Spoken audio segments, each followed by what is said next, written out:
All right, welcome to the Anne Arundel County Fair. Who's ready for the sawmill demonstration?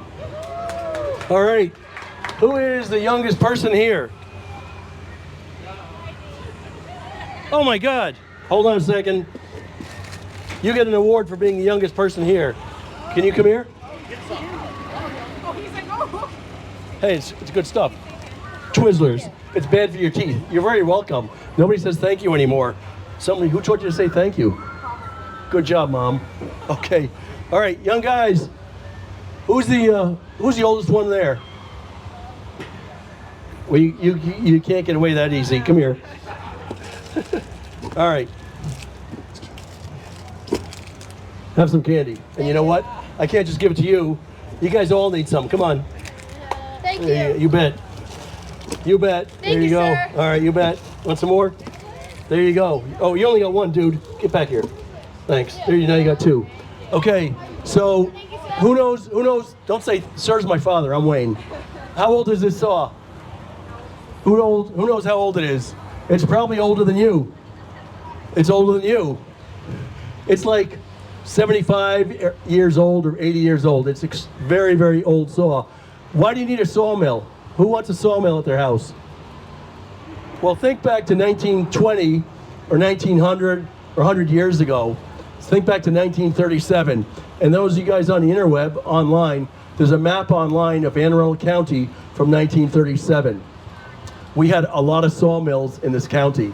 And what do you need a sawmill for? Well, you're a farmer, or you want to be a farmer. You keep moving out of the city, I guess. And you bought 100 acres, and it's all trees. And if you bought that, what do you want? How are you going to be a farmer? Because where are you going to plant your corn? You need to cut the trees down. But then where do you go? You need a house. You need a barn. That's why sawmills were popular, because you moved in, you got trees on your property, you cut the trees down, you make boards out of them, and where the trees were, now you can plant your corn, your soybean, and anything else like that. Does that make sense? Cool. Now, who knows anything about engines around here, motors? Who's a motorhead? Somebody's a motorhead. All right, impeached by, oh, you're a motorhead. What kind of motor is this that we have? This is a GM of Detroit. GM Detroit. 4-cylinder, I don't know what model. 470, it's a 471. So what that means, it's at 4 cylinders, it's 71 cubic inches per cylinder. It's supercharged. How can it be supercharged? Aren't only new cars supercharged? Well, back then, the old geezers were smarter than they looked. So if you see your grandpa, like, asking them about superchargers. And they took these things, what the supercharger does, it runs off the engine, it compresses the air. And it compresses the air, and it makes it so that you can put more fuel in there and makes more power. The reason this motor has to do that is it's a 2-cycle engine. Most engines today in your car are 4-cycle engines, right? And why is it 4 cycles? What are the 4 cycles of an engine? What grade are you in? What grade are you in? 4? What are they teaching you? Suck, squeeze, bang, blow. That's the 4 cycles of an engine. So the piston goes up, sucks in air, squeezes it, bangs it under when it fires, and blows out the air. So suck, squeeze, bang, blow. This doesn't do that because it's a 2-cycle. It sucks in the air. We need to force more air in it. Then it forces it down under power, and it forces the air out. That's how the engine works. So supercharged, fuel-injected diesel engine. And it sounds awesome. It starts up better than any Prius you could ever buy. So we're ready to start it up. Gary, you ready? Alan, ready? Everybody's ready. Fire in the hole. Any questions before we start it? Nope. All right.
Today we've got Gary is our sawyer.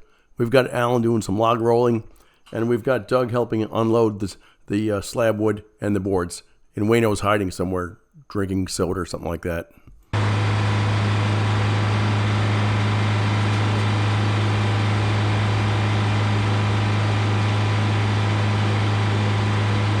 And this saw is cutting pretty well, thanks to Dr. John, a.k.a. Frick and Jeep, sharpening it for us earlier this week. Sadly, we hit steel, nails, several times, so it goes south after a short period of time, but it's working out pretty well right now.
All right, so what we're trying to do here is saw 1 or 2 logs per demonstration, and we'll wait for the crowd to build back up. It seems like the crowd gets pretty excited at first. Lots of people show up, but after you saw for 1 log or so, the crowd kind of goes away a little bit. So we're going to wait an hour, hour and a half. We'll start it back up and run the whole exercise over again. Thanks so much for watching. Get ready for the next video, the next Sycamore log.